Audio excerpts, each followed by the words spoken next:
बातमी बिबट्यांसंदर्भात। अहिल्यानगरमध्ये बिबट्यांची दहशत कायम आहे, त्यामुळे बिबटे पकडण्यासाठी शासनाने आणखी 200 पिंजरे पुरवले। अहिल्यानगरमध्ये आता पिंजऱ्यांची संख्या 500 झाली आहे। पिंजऱ्यांच्या अपुऱ्या संख्येमुळे बिबट्या पकडण्यात येणाऱ्या अडचणी सोडवण्यासाठी जिल्हा वन विभागाला नवीन 200 पिंजरे देण्यात आले आहेत। याचा आढावा घेतला आमचे प्रतिनिधी सचिन बनसोडे यांनी। पाहूया।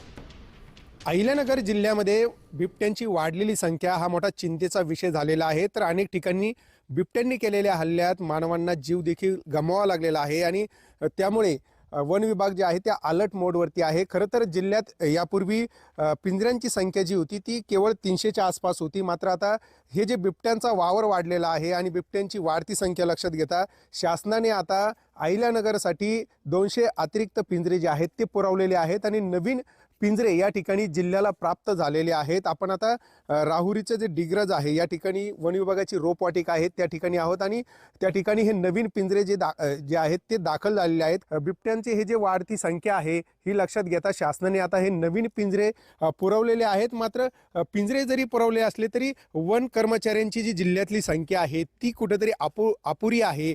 त्यासोबतच जी साधनं संसाधनं त्यांना हवी आहेत त्याची देखील मोठी कमतरता आहे। सचिन बनसोडे, साम टीव्ही न्यूज, राहुरी, अहिल्यानगर।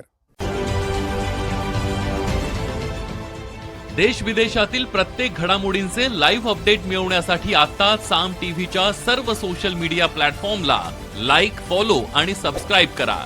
तसंच सर्व नोटिफिकेशनसाठी बेल आयकॉन प्रेस करायला विसरू नका।